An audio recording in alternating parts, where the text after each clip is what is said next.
So what is considered acceptable behavior for the people who launch a meme coin? Like how much or a celeb coin, like how much of the supply do they get? How much, when is it okay for them to extract liquidity from their followers, and how much? Yeah, like who decides I that? think, Yeah. well, I think this is one of the benefits of like when you look, maybe it's not a benefit, but you compare the degeneracy of like the gambling or iGaming space, and then you compare the degeneracy of what is meme coining. One is extremely much more degenerate, and it at first glance you might think it's the gambling iGaming thing. It's not. It's the meme coin thing because there is no rules.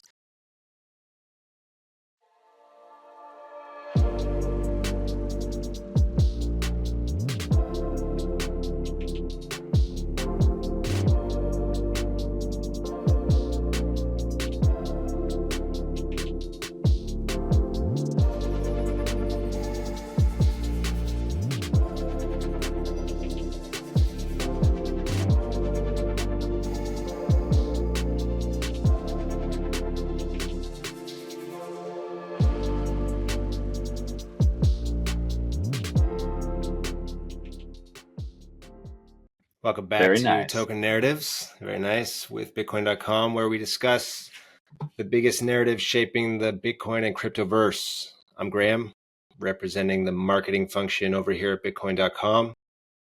I'll be doing some button pressing and hopefully not turning off the live stream midstream like I did last week. With us, as usual, here we have David, who spends his days deep in the rabbit hole of Bitcoin.com news, Twitter, Dune Analytics, and other sources of truth. What's going on? Rounding out the crew, we have the face of Bitcoin.com himself, the illustrious Corbin Fraser, known for his impeccable style, upbeat demeanor, and unfiltered hot takes. Also eating a banh mi this morning, yeah. Having a little breakfast. This is episode 6 of Token Narratives, and today we're discussing meme coins, celebrity coins, airdrops, and some other stuff. But before we get into that, let's start off with a quick vibe check on the markets. We remain in a kind of choppy zone. I think we've seen some pretty decent net outflows from the Bitcoin ETFs this week, and it seems like my timeline at least is on edge. So what's going on here? Are we just in the summer doldrums? What's your sense? Yeah, I think 2 days ago I was feeling very, very bearish on everything. But then I think, you just become one with the bear and you kind of realize up or down. I don't know. Where else are you going to go these days? Yeah, I went to a Tokyo meetup last night, and I was surprised at the kind of the fear I saw in everyone's eyes. Not everyone, but there were some people who were pretty afraid, and they came up to me and they asked me, "So David, are we still in a bull market?" I mean, and I was surprised at that kind of lack of conviction. So, I mean, obviously we're still in a bull market, and I think the chop is to be expected. This drawdown hasn't even been that big compared to past bull runs. So I don't know. Yeah, it looks like a coiling situation to me. We're at over 100 days now above 60K on Bitcoin. Yeah, exactly. It looks like the setup is right for a really big next leg. That's what I think. And also, we're in an election year in the U.S. There's no way in hell that the powers that be will let the market go down that much before November. I just don't. Right. I don't see it. And the TradFi markets are at all-time highs, but the crypto markets not so much. I think this is part of the fear that people have, like, oh, what's going on? But there's a bit of FOMO time before we catch up. I think it's like a bear FOMO, right? When other people are doing better and we're not, it's like, what's going on? Are we stupid? Are we still stupid to be hanging here? But going back to like, where else are you gonna go? You're gonna go back from crypto into TradFi and go like trade some stonks. Like, okay, have fun. but nobody's doing that. Yeah. Once you're in, man. This is drugs. You don't stop drugs.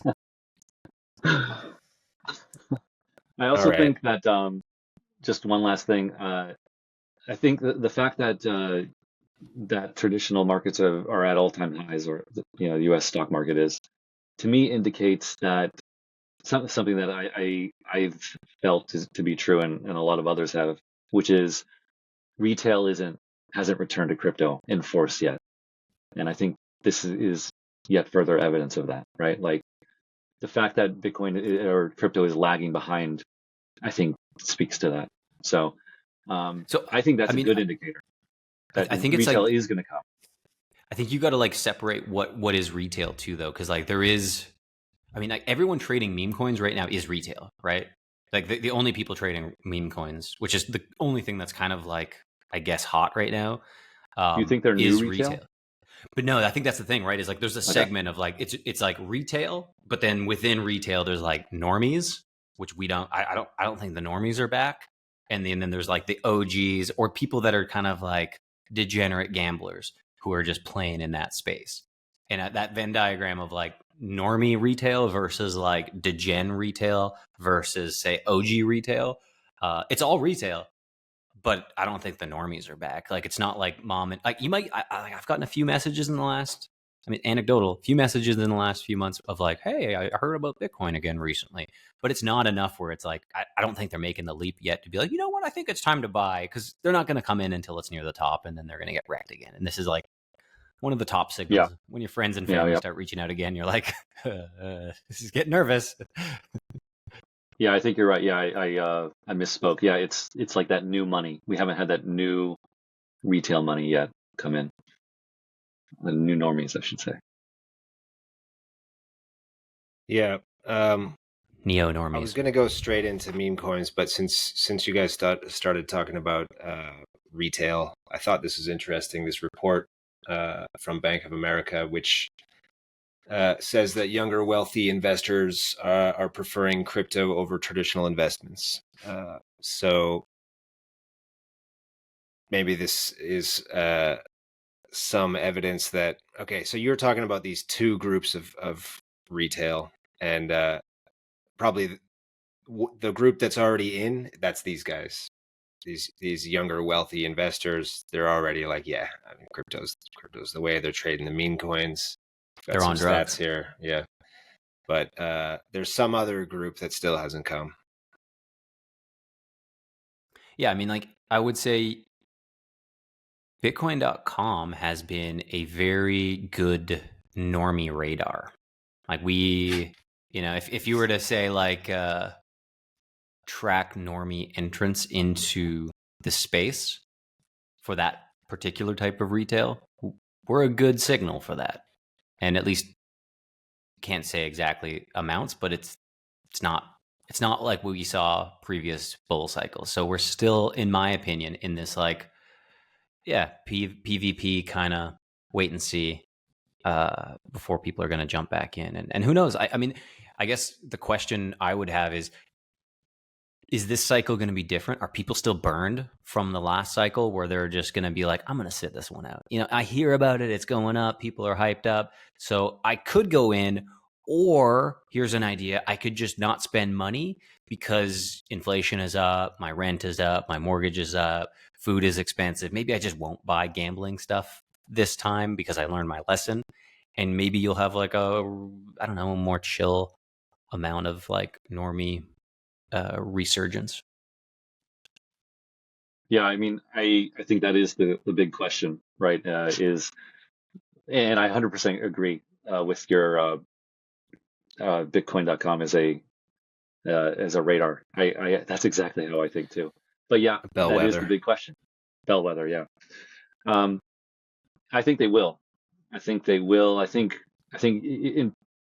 going to take prices going into like Bitcoin and Ethereum going into price discovery though, before that FOMO attracts people back into it. Because yeah, what is it? 2021 was quite painful, and made all the headlines in a bad way. So there's There's a lot of Well, yeah, like count the ways that you could have been wrecked last time, right? Let's just quickly a recap for everyone. There was FTX, there was Terra Luna, there was Celsius, there was oh my Voyager, God. there was what else am I missing here? Meme coins. Oh, sorry, That's kind of NFTs. like NFT. Okay, that was another Yeah. big market dump. So I mean, you had like 5 things that could have wiped you out as a retail normie. And if you manage to dodge all of those, you might now be in this new class of retail where you're a bit of a degenerate. You survived all of those, you dodged all the landmines, and now you're trading meme coins on Solana, or, kind of waiting to see what the market does before you kind of jump in. All right. Speaking Yep. of meme coins, let's talk about DJT coin, Donald J. Trump Before we coin. go in, because I only briefly saw some stuff about Skrelly and Barron Trump. Could you explain it like I'm 5? What did I miss in the last 24 to 48 hours about DJT? I got a summary right here. Okay, so DJT coin launched a few days ago. You can see here. And within less than 24 hours, within a few hours, it pumped to $500 million market cap, and then crashed over the next 12 to 24 hours to the low of around 75 million. And then it's sort of been trading in a range since then. So this coin is like 3 or 4 days old. And this insane price action mirrored the scramble to determine who launched the coin and whether it was in fact endorsed by Donald Trump. So at one point there was a $150,000 bounty put on Twitter from Arkham Intelligence for conclusive information on that question. And then there was a fiery Spaces, also on X, hosted by PharmaBro, Martin Shkreli. Something about meme coin god Ansem bringing in devs for the coin. 18-year-old Barron Trump and his friends supposedly being the ones who came up with the idea for the coin. Then there was a rumor of an overheard phone call with Trump, between Barron and Trump, where Trump did not endorse the coin. And then we also had Brian Salkis from Masari claiming the whole thing was like a setup masterminded by the feds to hurt Trump's campaign. So yeah, like another day in the world of crypto. What did I miss? I think we saw a former advisor from the Trump campaign has said that the campaign is not involved in this coin, does not endorse the coin. My we missing favorite any anecdote, other juicy details? Yeah, my favorite anecdote was Barron apparently asked Trump if this was okay, and he was like, "I think it's a stupid idea because there's already a Trump coin." But whatever, go ahead. If that's true, that's awesome. Yeah. So that's the summary, I guess, of DJT coin. So I thought it's interesting, and I thought this is a good, like, a lead off here to discuss meme coins in general, or celeb coins. I mean, like, maybe those are two different things. So how do we define these things? What is a meme coin? Is DJT a meme coin, or is that a celeb coin? What's going on here? You guys have any thoughts on that one? Well, let me ask: is there a difference between a meme coin and a celeb coin? I feel would like there say, is.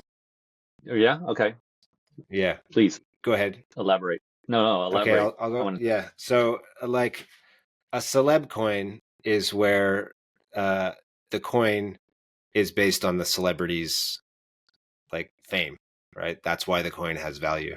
Okay, so it's backed in a way by the person, right? Where a meme coin, it's more abstractly backed just by an idea, right? Like what, like the dog, right? Doge, right? It's backed by that. So that's the difference, I think. So to me, then I would the way I would visualize it in my head is a celeb coin is a subset of meme coins, right? Like Yeah. not every meme coin is a celeb coin, but every celeb coin is a meme coin kind of thing. Um, and I wanted to ask you guys this. It might sound, simple or stupid, but how do you define meme coin? Like, what is your kind of internal definition? And mine is simply something roughly to this, that a meme coin has no implicit utility, and that's openly said, right? It's said up front. This has no utility, and it's all about attention and entertainment and gambling, right? And that is and lulls. That's kind of what a meme coin is. Okay. So no So utility. I think a lot of if that's the definition, a lot of meme Well, that's coins mine. that makes sense to me. But a lot of meme coins start off like that, Yes. but then they get Yeah, like you a look at roadmap. Doge. Yeah, but They end but up with a still, so roadmap. some try that, like Doge is trying that, but you look at Doge now, they've had a roadmap for what, more than a year or two? Is there anything? Has it come to anything? It doesn't seem like it, Yeah, as far as I can tell. yeah, Um, yeah. I think the modern meme coins, and in kind of in line with this, the modern NFTs have abandoned any pretensions of utility, right? Like NFT projects also did this in the previous cycle. Oh, we have utility, and we're doing all these things to make sure that this NFT has some kind of intrinsic value, and that all failed. And now they openly, all the big ones now have said that we have no value. This has no value. It's purely a social thing. So I think that's probably kind of getting closer to what a meme coin and even NFTs are. So I think for me at least, I think like when I look at meme coins, it's sort of like, what's an actual meme? Like Pepe is a meme coin. Is Donald J. Trump a meme? I mean, he's a person. It's a celeb coin, right? There's like, but I think there is this like categorization that does exist. But a lot of people try to pull off that this is a meme, and it's like, well, it's not a meme. That's just stupid. But it's like funny, but it's stupid. But that's now a meme, but it's not a meme. I don't know. It does become this very like nuanced thing where I think the meme coin umbrella will break out into its subsets, but it has not done that yet. But it does also make me think that at some point there is going to be that NFT, explosion where it's just there's too much crap out there. It can't possibly be sustained without more money coming in, because all that's going to happen is enough people are going to get burned playing these like silly games with silly tokens that don't really do anything, but they think might go up, but then they don't go up because they get sold by insiders and you go to zero or near zero or much less than what you had purchased at. And then you're like, I'm done buying these things, man. I've done enough of them. And I've at least hit that point in the cycle where I'm like, I think I've bought enough dumb shit and lost enough money. I'm just going to go back to holding more Bitcoin or Ethereum or some other blue chips and just kind of be like, I'll just wait it out. I'll wait until things go back to sanity, because right now it seems like we've hit kind of peak Weimar crypto, saga or something like that. So I tend to think the same way, but I'm entertaining this idea, and I'd like to hear your thoughts on this, which is, it basically just seems like all the people, especially the younger, newer people playing the meme game, it's just everyone knows that it's just it's a gambling thing, right? It's a kind of a greater fool thing. So it feels more, in a way, more honest than like previous cycles. Yeah, Like I where got you've burned. got where you've got like a team shilling a roadmap, Yeah, and yeah, then yeah, yeah. it's lies, right? And then that's you Yes, bought just into pure that, lies.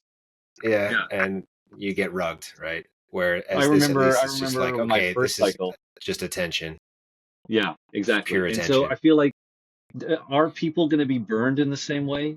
I could imagine them not, because it's upfront that you're gonna basically lose your money. And if you lose your money, you went into it with full knowledge of that. Like gambling, right? Like you go to Well, Vegas. yeah, except that I think when there's not really there hasn't been an established like a social contract, I think, around meme coins. So Yeah. what is considered acceptable behavior for the people who launch a meme coin? Like how much or a celeb coin, like how much of the supply do they get? How much? When is it okay for them to extract liquidity from their followers, and how much? Yeah, like Like, Yeah, who like decides I that? think yeah. well, I think this is one of the benefits of like when you look maybe it's not a benefit, but you compare the degeneracy of like the gambling or iGaming space, and then you compare the degeneracy of what is meme coining. One is extremely much more degenerate, and it at first glance you might think it's the gambling iGaming thing. It's not. It's the meme coin thing, because there is no rules. At least with iGaming, there is some regulatory bodies in certain areas that try to keep things somewhat opaque or Hold somewhat on. What's transparent. iGaming? iGaming is just the rebranded version of online gambling. It's just Oh, okay. Like e-casinos. yeah, exactly. So that's like their like a politically correct way of saying like degenerate, online roulette, blackjack, that stuff. But you're playing against a sane. You're playing against like the rules of the game, right? If you're playing poker, there's universal rules to poker. It varies maybe depending on like Texas Hold'em or something else, but those are the rules, and the game is the rules, and there is no rules in meme coins. So it's like you get people that are like, I think I'm going to sit at the table and play the game. They don't know the rules, and they don't know that other people don't know the rules, but they don't know that there's insiders who know the rules and know them better than everyone else sitting at the table. And it's like you're probably going to get murked, you know? Corbin, are you pushing advocating a centralized regulator? That's what it sounds like. No, but I am saying though that like there is no transparency, and there is no honesty in meme coins. At least there is a attempt at transparency and honesty in gambling. They do their best to LARP and say, Well, look, we're fair. It's provably fair. And actually the on-chain gambling things that exist that use like Chainlink oracles or on-chain verifiable randomness, where the randomness of the game you're playing is 100% random. You've signed up to play a 100% random game. This is totally fair. It's a fair game for you to play. You know the odds because the odds are detailed in the game. You can read the odds. You know the game you're playing. You go into meme coins, there's no odds written out. There's no provably random. You don't know who holds the supply. You don't know who's the insider. It's a really you're playing a much more degenerate game, which is fine if you know you're signing up for that. But there are probably some dum-dums that are coming to sit at the table being like, I'm a crypto trader. It's like, dude, you're going to get wrecked. I think that's the problem. And it is possible to make a meme coin where all that is known, right? This who holds the supply, who has the keys, how it all works. That's all possible to set up. And I'm pretty sure that some meme coins actually do work like that. So I think there's ways to obfuscate that though. In any cryptocurrency, you can say, oh, these are natural buyers, but they're not. They're just spread across 1,000 different wallets that's owned by one dude with a Python script, and it's like totally organic. There's no insiders. Look, it's just ordinary traders, but they're all his bots and they're all his guys running, And then you're playing against this guy who's sat at the table and he's got 1,000 of his wallets sitting at the table with you. So you're not playing against. It's if you play Texas Hold'em and you go play with your buddy and you guys like are doing the footsie game, what do you got there? You got something good? I'm not playing this hand now. You got insider knowledge now. You're playing a different game than everyone else at the table, and that's exactly what's happening with meme coins. Yeah, and people are saying like, oh, it's meme coins are like Gen Z's revenge. The way we get back at TradFi, like it's pure, right? But as you're saying, it's not. It's set up against the people without the knowledge. Well, I think the scary thing is it's luring people to think that. You know, like there is this like there's fun, there's hype. It's silly, it's stupid, and silly, stupid things are fun. Crypto in general is built off the back of silly, stupid things, right? So this just seems like a next evolution to it. But in my head, it's a little bit different than, you know, just buying Bitcoin or just buying Ethereum or just buying, like, I don't know, something that's not so clearly degenerate, but kind of masking as, no, it's just fun. It's just honest fun. It's all good. You're mostly going to be fine, but you're not. You know, you're trading against people that can manipulate the market. And, you know, I think what you're seeing with something like DJT is there's insiders.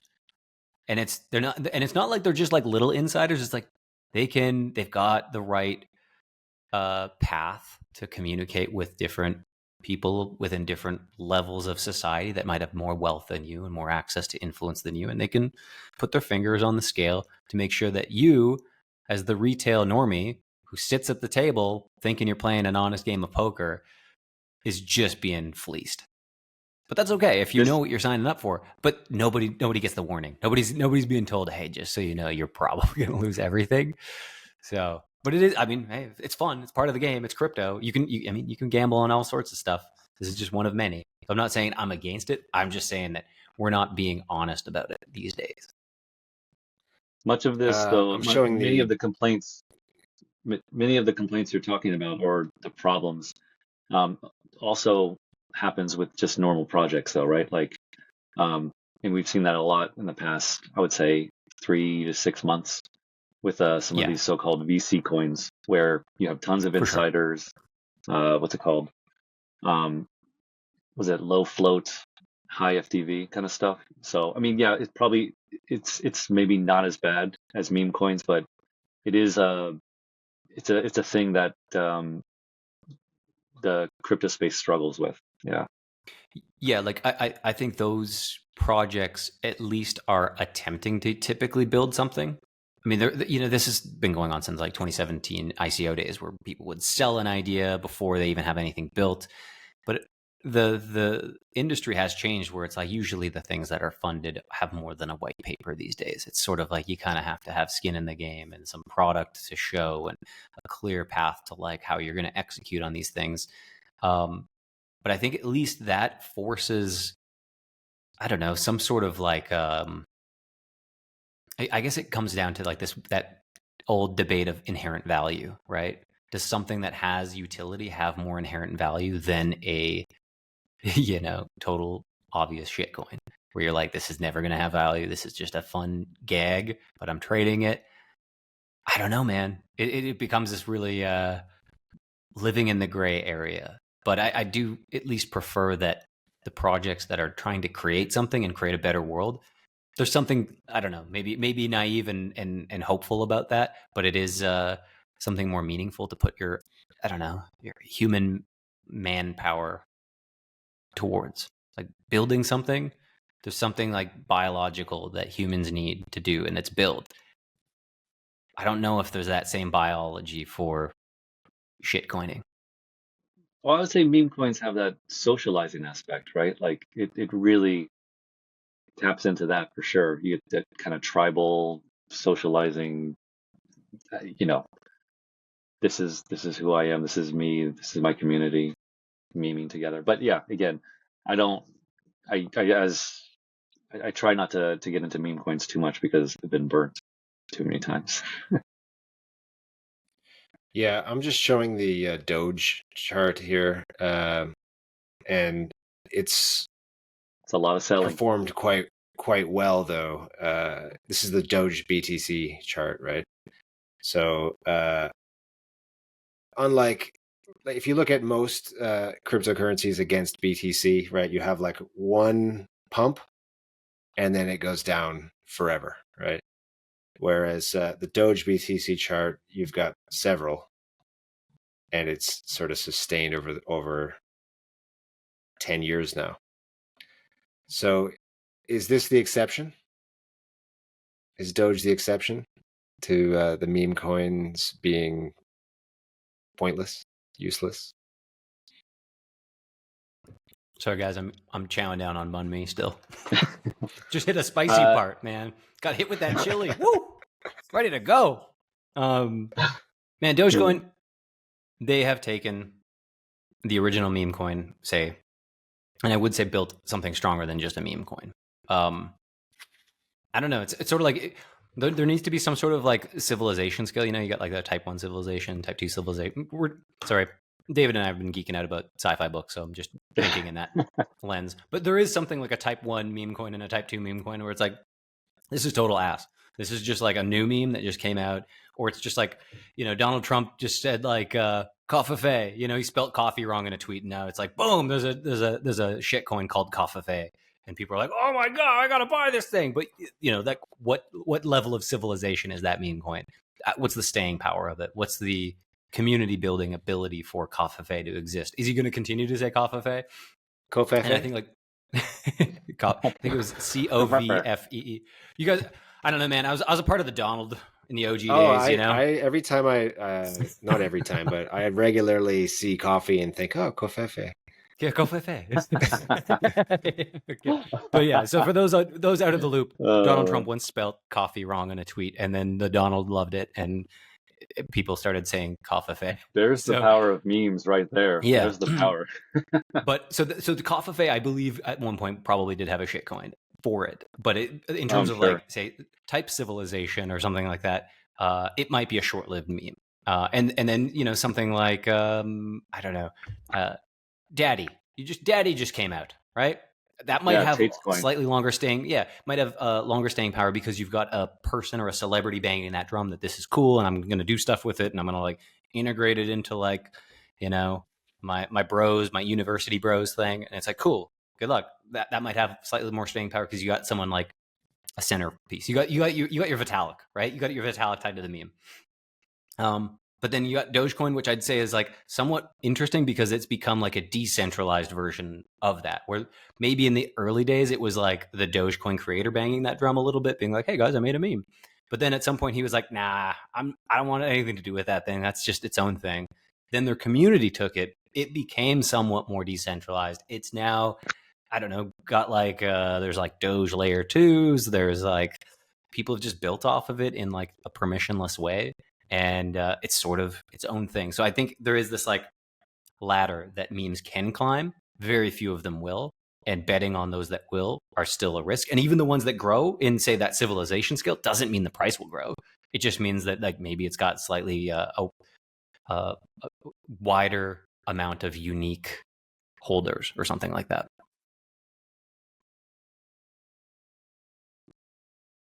Yeah. So I have a question for you guys. Do you mind if I ask a question? Yeah, go for it, please. So was it last cycle? It seemed like BSC, right? Binance's smart chain was the hub for all the shitcoinery, meme stuff. And this cycle, it seems like Solana's going to be it. I'm wondering, this kind of like meme coin activity on that kind of coalesces on different chains. Do you think that has any predictive power about where the space as a whole is going, or kind of the viability of that chain in the future, or is it just oh, this is where it's cheap and fast to do things now? Because it looks like BSC is, this cycle is kind of, I don't know, it doesn't really seem exactly. So yeah, with that N of 1, it would seem that Ethereum was like just because it was cheap. That's why people were trading there, and so that doesn't bode well for Solana. Potentially, yeah. But it's only an N of 1. Well, I guess this poses the question: is what happens when all chains are low fee? Like at some point, scaling improves to a point where like being fast and high throughput is no longer a sufficient unique selling proposition to say create network effect. It's got to be something else. There's other chains trying to solve these scaling issues, whether it's through L2s or L1s with different like EVM high throughput. Like I think Phantom's now doing the Sonic thing. There's What else is there? Métis I've seen on L2s. There's like just a bunch of these different things that are trying to solve this like scaling issue and throughput issue in different ways. Solana's got their version, but there's going to be millions more. And, every year there's new coins coming out, or there's new blockchains coming out, or some new technical innovation comes out that's going to change the way we think of these scaling issues. And we're not at the end. We haven't hit peak. This is the best scaling thing. And maybe we do still need to be considering this. What happens when like, I don't know, 25% of the global population is like aping into crypto? Like, in the event of, let's play out a theory of like doomsday financial doomer, let's go full Robert Kiyosaki, right? Put on our like boomer Kiyosaki hats. And then it's like, Bitcoin's going to be the future. Crypto's going to be the future. All banks are going to go to zero. Everything's crap. Wait until the retail market, gets wrecked in the banking space. Wait till your home is worth nothing. You're all out on the streets and you're just begging for more Bitcoin, right? It's going to be awesome. It's going to be great. Well, it's great for us, early bag holders, right? But then it becomes like, okay, let's say that actually happens. And you got all these people like, shit, I got to get out. I got to get some Bitcoin. Bitcoin can't scale. That's not it, right? Then they're like, oh shit, I got to get some Ethereum. Ethereum can't scale. And then it's like, oh, I got to get Solana. It's like, oh, downtime. And then it's like, okay, I'll try this other thing. L2s. Oh no. It just becomes this like other thing where have we hit max scaling to support that type of event? No. But have we hit max scaling to hit like, or sufficient scaling, say, to support the existing retail and users? I think so. It's like sort of. Yeah. Yeah, maybe. For the people on the DeFi space, I don't know. Like, Solana fees are fine. You use Ethereum right now. It's still, the Ethereum fees, Solana not great. Solana had L2s. Solana had trouble in the past couple of months, actually, with during the height of the meme coin stuff. They were, I found it hard to trade. Dude, I would be like trying to sell meme coins and just failed transaction after failed transaction. Yeah, exactly. And I've been on a bunch of Ethereum L2s, and right now, it's very nice, very fast. But it was like that in the last cycle. I would get on Phantom and all that. DeFi summer felt pretty snappy, but then when it got popular, boom, same thing. It just started getting expensive in lots of failed transactions. So. Yeah, so I don't think we're ready for the potential growth, but I think like where this little crab crawl moment in time is, I don't know, it's maybe somewhat okay. It's not perfect. But yeah, like someone's gonna have to fix scaling. But it is this thing where it's gonna be fixed in enough years where the majority of chains are just like, it's fast enough. We're good. We're good with what we got. You've got different ways to solve it. Adaptable blockchain sizes for other coins and L2s for others, and L1 scaling, and throwing more AWS machinery at it just to throw metal at the problem. We'll see. All right. Anything else to discuss on the meme coin front before we move on to airdrops? I'm out of meme coins, guy. I'm done. That's it. Meme coin season for me is over. Dude, I'm done. I'm done. I want to. Let's clip that. I want to see that. I'm done with meme coins. I'm over it. Okay, I've lost enough money. I've wasted enough time trying to trade some stupid stuff. I can't win. I can't win against these idiots. So I'm like, I'm out. I'm too dumb for meme coins. I'm going back to like You're too smart and too dumb at the same time. Yeah, it's just too much effort these days. I mean, I wish everyone good luck in your meme coinery, but wait, just don't share me anything. I don't want to see it unless it makes me laugh. Even then, I'm probably not going to buy it. I'm gonna. What about you? Not gonna lie. No, I'm gonna ape in on the next big meme coin, and because I think I'm early, right? And I'm probably gonna get wrecked. Man. Yeah, you're smart money. God. So I would have bought DJT, if I had been awake. Right. Oh man. But by the time I woke up, it was already half a billy. So that's too much.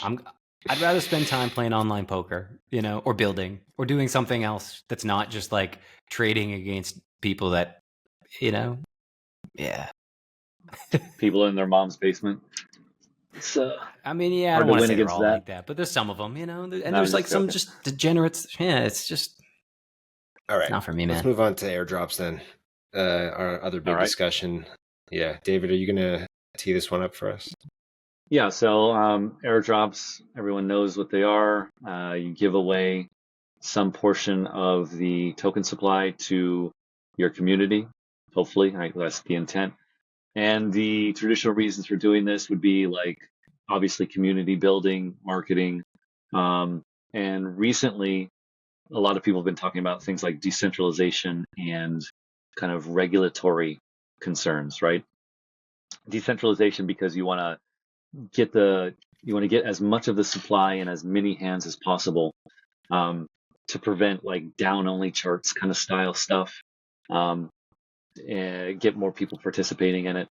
And then regulatory concerns because a regulators have looked favorably on airdrops, right? Um, I think it's because they kind of don't know how to address it really. So those are the reasons for doing it. Airdrops have changed a lot since like at least since I've been in 2017. Um, and now you get like a lot of cat and mouse games with airdrops. People are used to them.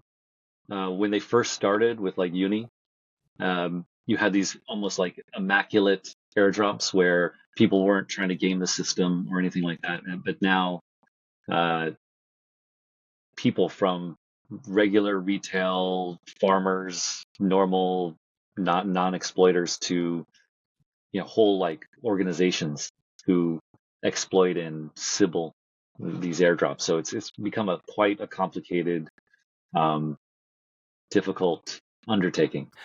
Which recent airdrop had the Sybil bounties, which I thought was quite a unique way to fight Yeah, that. yeah, yes. So that was layer zero. Yeah, they came Can Hmm. we out just with explain what a Sybil is? a You want sybil. A me? You want me sybil to do is the where. Sybil? You do it. Yeah, go ahead. Go ahead. I was just gonna say just farming. It's just like guys who are just like purposefully wash. They're like wash trading wallets to give the appearance that there's more unique activity on this chain, and thus they get rewarded through these unique wallets. But because typically one, let's say you're a Sibler, or you're trying to game an airdrop. You're trying to clean, or you're trying to make sure that you've got like say 1,000 wallets, and you're gonna like you do some stuff on each chain with those wallets with say $100 or $1,000 or whatever you can afford. You're doing some swaps, you mint an NFT, you do some random shit, and then you just kind of sit back and wait. And then you wait for the airdrops to get announced, and you check all your wallets, and you claim some, and you profit. And you're like, "Woo! Look at me go! I did 5 minutes of work and got paid maybe $800. I'm killing it." And you do that enough times, it starts looking pretty lucrative. And then Millions. this became a game for hardcore degenerates, but also like, I mean, there's videos of guys in like computer science labs with like hundreds of computers. They're just running the clicks, like click farming bots basically. Uh, and then I think the interesting thing was that there was this anti-Sybil bounty that was placed on, I guess it was the layer zero chain, or the layer zero token or airdrop or whatever. Airdrop, yeah. Yeah, and they basically said if you can help identify which wallets are tied to the same wallet. So typically all wallets are funded, by a wallet, but if they're all funded by the same wallet, there's a high probability it's the same guy. So if one, let's say wallet ending in 001 has a 1 ETH, and then all of a sudden it blasts 0.01 ETH to 100 wallets. Well, those 100 wallets have a trail back to 001 wallet, and if enough degenerates and sleuths can find it, they could then participate in the airdrop by just being bounty hunters, and they could say that guy, he's a Sibler, get him, and they I'm just ban thinking him from about the airdrop ways list. to get Yeah, around that one right now. yeah. I've got some ideas. Yeah. There, like it's very comprehensive. The layer zero kind of measures that they were taking. They had things like, yeah, if you admit that you're a Sibler, for example, you say, you know what, I Sibled, they'll give you some portion. I think it's like 10% or 15% of whatever you were gonna make. So you can self-report. You can throw your hands up and like, yeah, I Sibled. And You're getting you get something you better get your than money. zero, because Yeah, at some point some milady's gonna narc on you. yeah. So it's a very interesting interesting thing, and it was the first time that this kind of program went out, um, and they were on a podcast. Some of the Layer Zero guys were on a podcast, and they said that it's been quite successful so far. Lots of reports coming in, and they've been able to identify um, Sibblers based on these kind of things too. So it's an interesting technique to turn Sibblers on each other. Right. And the real question is, did Layer Zero, through these tactics, uh, manage to get the token in the hands of the right people? And who are the right people to hold Layer Zero's token? Well, I think this is You want, the tricky part, yeah, because I mean, no matter what you do, you're gonna have this like, there's a sense of entitlement within the crypto space of, I deserve this airdrop. It's like everyone wants that free lunch. They all feel like, I did one or two things on your chain, so you definitely owe me money. And it's just like this high, just high expectations. Yeah. And I think for at least on the social media side, it can kind of be a buzzkill where it maybe ruins a good news event for a team, where they're like, man, we finally got this thing out there. It's distributed. We're happy. Our community's happy. But then all we hear is like death threats and like, you guys screwed me over. I did so much for you, and now I'm never going to use your chain. And they're just like, they're like taking their ball home and, saying, I'm never playing with you again. You're not invited to my birthday. apparently these Sibblers are spinning up like hundreds of thousands of like social media accounts to try to turn sentiment in that way, which makes Yeah. sense. Obviously, they're Sibblers, so some of these projects have stated publicly, like, yeah, we're not really listening to the majority of what's been being said online, because the vast majority of it is just like bot activity from these Yeah. butthurt Sibblers. So Yeah, and it is, I think, for some teams though, who are very reactive to the squeaky wheel. If you're not so steadfast in your beliefs of like, we did the right thing here, it may be possible for like softer projects to be like, well, if the community is really upset, maybe we should change things. And that's definitely the goal here. It's the getting the squeaky wheel to grease. And got to just headstrong, pursue it, keep going. yeah, Ignore the noise, and hopefully you got the right people, because there's no speaking of takebacks, which, right? yeah, the ZK Sync team apparently experienced this, and they got a lot of negative feedback online, and they determined that most of it was just bot activity.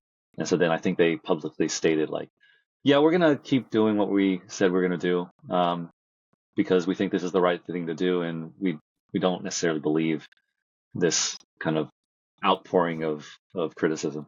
So yeah, more Yeah, I power think to if you them. got something, you're probably happy, right? I mean, as long as if you got something, you should be happy enough. I mean, it's I think there is this weird human fallacy of like people not appreciating free shit. You get a free thing, they don't value it as much, but you pay something, you value it more. So if those same people bought $100 of ZK, they'd be like, oh man, I love this ZK. I'm gonna ride this thing into the sunset with the team. It's gonna be great. But they get $100 for free, and they might just be like, this is a piece of shit. I'm out of this thing. They didn't give me enough. I should have got 200. And they're like, I'm out of here. Yeah, But I think like, the ZK teams it's good that they're just saying, let's keep building, man. I think that's kind of the biggest thing. You get your distribution event out, you ensure that the sufficient rewards and penalties are in place for continued support from your community, and you just you got to ignore some of the noise. You can take a bit of it to heart, take a bit of feedback, but it's like learn and adapt, but you kind of got to just keep going. Yeah, I think the entitlement, like I think you said it earlier, Corbin, and the expectation of getting something is kind of ingrained now. I mean, I remember when Uni did their airdrop, nobody knew it was coming. It was kind of a new thing. And then, I mean, did you guys get some Uni? I was like, whoa, holy, it was great. This is insane. It was really nice day. It made my It was weekend. crazy. Yeah. I was like, what in the world? How is this even possible? I got free money? Like, but now everybody expects that, and there is no joy from that because you're like, oh, can't believe the team Just hasn't done an airdrop yet. How just long do battle I have to? hardened crypto people, Yeah, right? They're just like, how long do I have why to I only got farm this this? much money? Yeah, I've been It's farming this for terrible. months. Yeah, Yeah. terrible. The Yeah. projects just need to find a way to, however they're doing their airdrops, they need to make sure that they're getting it in the hands of the long-term believers in the. I mean, that's what you got to do. It's hard to do that, but that's the goal. Yeah, I mean, I can say stuff. I can say stuff, guys. I'm the CEO. I'll say stuff. You're a stuff sayer. Verse token has been out for a while, right? We've had the mention of an airdrop in our white paper for some time. We've had occasional people ask, like, when's this airdrop happening? What's going on with that? How are you guys dealing with that? I think, I obviously, just like every other airdrop thing, we can't really talk about timing or when or et cetera. But the goal that we've always seen for any airdrop is like, how do we reward the people who have been the most loyal to Bitcoin.com, who have participated in our ecosystem and used some of the Verse ecosystem and, used their Bitcoin.com wallet. How do we try to find a way to reward not only those, on Ethereum, but also those who participated on other chains? And how do we make sure that, we get that distributed in the best way where it's clean, fair, attractive, but also kind of some hype. And yeah, where the people who get it know that it's a token they want to hold. Yeah, right? Exactly. It's not just like, hey, here's some free money, now go sell it. It's like, hey, you're part of something now because we appreciate you. We hope you'll come hang with us as a community member and, continue your crypto journey with us. And I think for what we've been building with both Bitcoin.com and Verse, and with where we want to take Verse from a future looking place, I think the upside there is going to be kind of interesting for folks who will eventually see some notification saying, hey, you might be eligible, you should go try. And I think it's just kind of the same thing. There's always going to be noise, right? There's going to be people, if and when this occurs, there's going to be people that are like, well, I didn't get any, I didn't get enough, I didn't even get included. And then it's like, well, you'll be included next time, maybe, or, maybe you didn't do enough things, or maybe you did too many bad things. Maybe you just weren't a sufficient good member. So it's sort of like, just making sure that we've got, I would say, these different like sagas within the airdrop saga, and making sure that distribution for our token does occur in a good way. But it's going to be the same thing, that we're going to have to kind of take some feedback from the users. But it's also going to be kind of like, dead set ahead, ignore the noise. It's a bunch of sibylers. So we got to kind of strike a sweet spot. But it'll be fun. Is saga, is that our original word for season? Maybe. We're switching to saga. Saga. Like that. Sagas are fun. Eras are cool. I think ZK Sync is an era. They got the era. Epoch, Yeah, Epoch is nice. I always say Epoch, though. Okay. I don't know if that's a Canadian thing. Yeah, I say Epoch as well. You're an Epocher? Yeah. All right. Anything else on the airdrop discussion for today? What else is coming up with new airdrops? Any new ones that I got to be potentially sibling? Well, there were a couple I can't remember. Oh yeah, man, I've lost track. I was trying early Athena? in the year. Has Athena done theirs yet? Yes. Is that the next big one? Athena's already out. They're doing a season 2 though, I think, right? Oh, okay. You guys should follow DeFi airdrops on X. DeFi_airdrops. I've been following them for quite a while. They're pretty good at least notifying you when they've happened, but sometimes not always early to tell you which ones to go play around with and have some fun. It looks like they're saying, is Blast coming out here shortly? Blast airdrop is 1 week away, 21 hours ago. There you go. Too late to farm. Well, too late to farm. Snapshot occurred, guys. Oh man. Yeah. All right. Nike is also good on that. Taigi, yeah. Do you guys have any show and tell here to wrap things up? I've got something to share, which I I thought was did, but quite mine was a interesting. downer. I think I decided not to share it. Let me share this. So this chart here, I thought was quite interesting. So let me see if I can describe it. Zoom in here. Zoom. Command What's plus. going on? There we go. So here we have a chart which is showing some DeFi tokens that, like leaders like Lido, MakerDAO, Uniswap, and Aave over the past 3 or 4 years. And what we see, the chart overlays the revenue that these protocols are generating, annualized revenue, and that's basically going up and to the right. Well, they're since mid 2023. So these protocols are all generating a lot of revenue. Meanwhile, the white line here on the chart is showing the price to revenue ratio, which has when all these tokens launched was like sky high, like 300x, right? Because the protocols weren't making any revenue. But now they are making decent revenue, but the price of the tokens hasn't exactly pumped, right? And so we're getting into now, it's like the price to revenue ratio for these tokens is like 24x. So that's getting into like what stocks are, the price to earnings ratio for stocks, right? It's like, okay, that's in the realm of investability. So yeah, I just thought this was really interesting. Like, okay, maybe some of these tokens that are generating revenue are actually good buys here. Yeah, I think The this is problem, kind of the old fair market value yeah, thing, right? but these tokens, except for maybe Uniswap, they don't provide, the token itself doesn't provide any um, like dividend or anything, right? Like it doesn't. There's no. I mean, do these protocols? I think they don't have any what's it called, stock buyback programs in place or That's any a good like point. revenue sharing. It's governance, So bro. that's what, yeah, that's what you get when you invest in a stock. Usually, is some way for the revenue that the company produces to be reflected in the stock's value.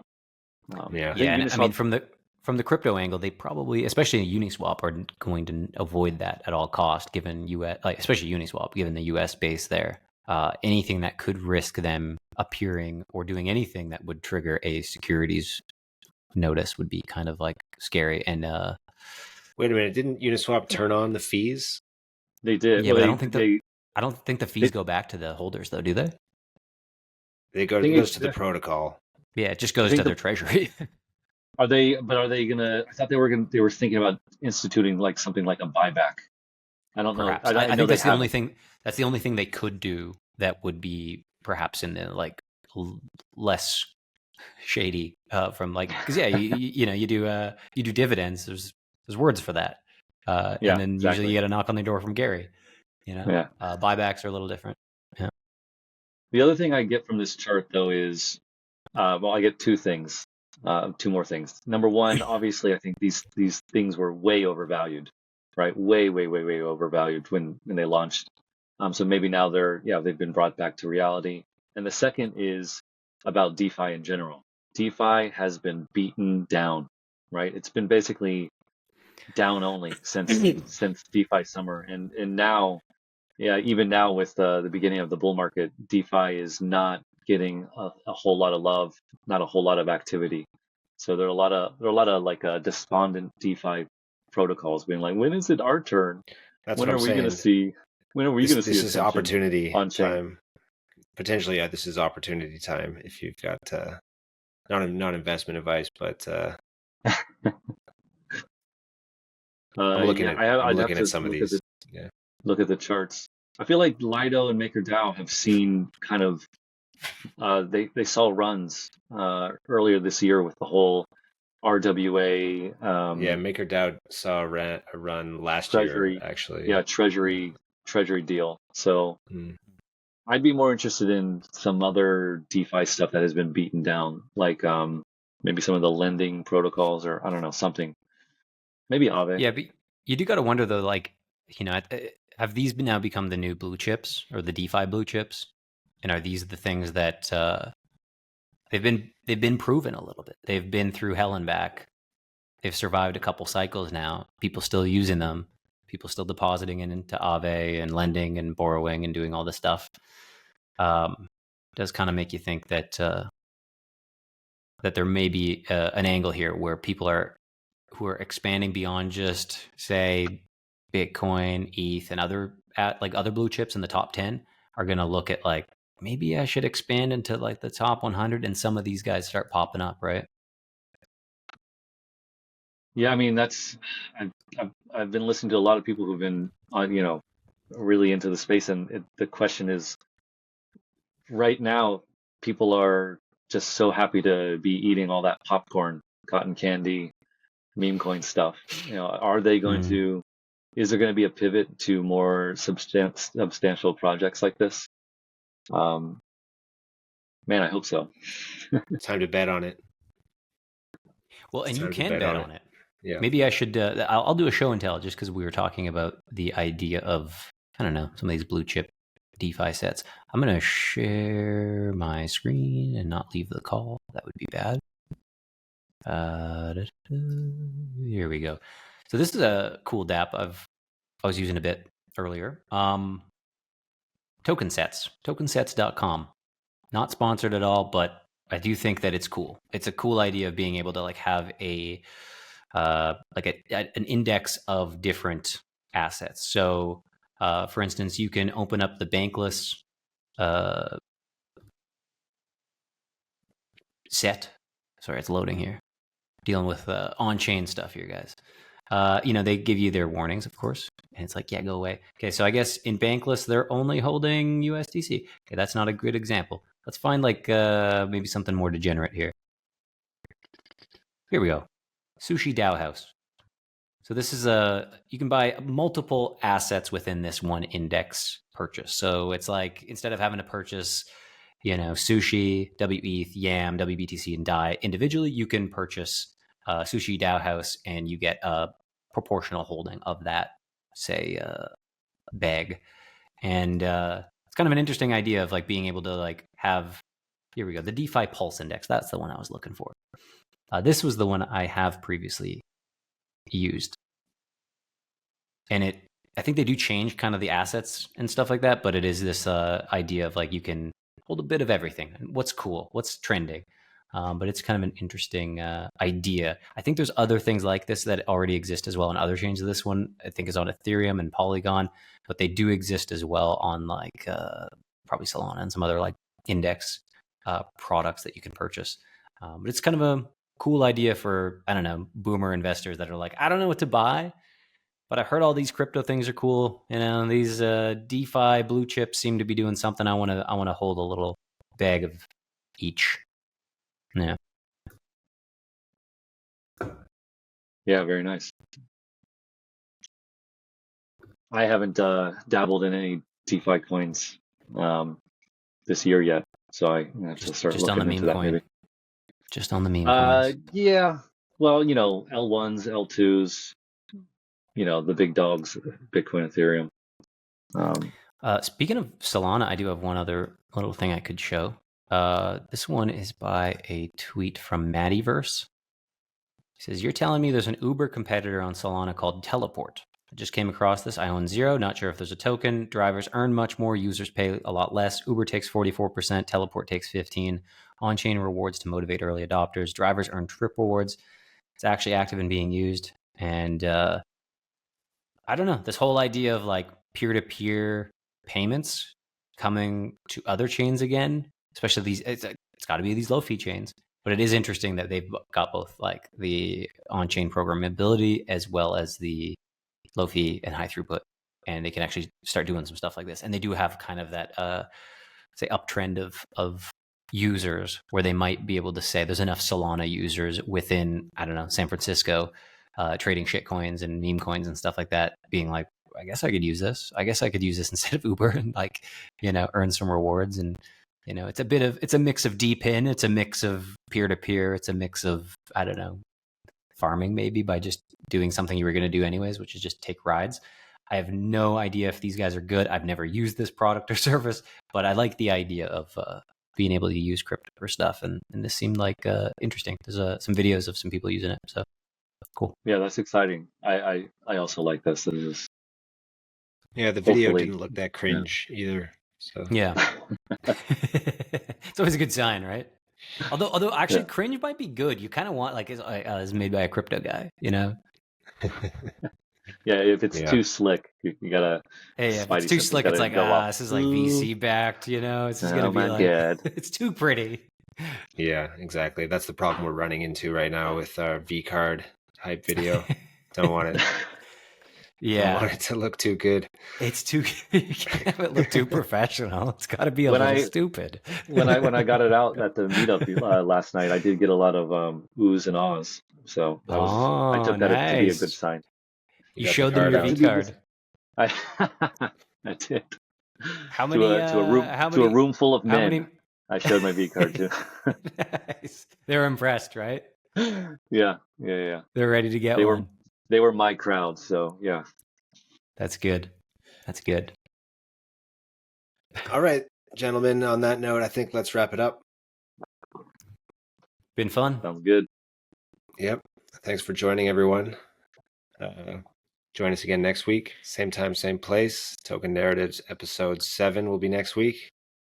See you later. Peace. Get your V-card. V-card. That's right. What is it? I don't even remember.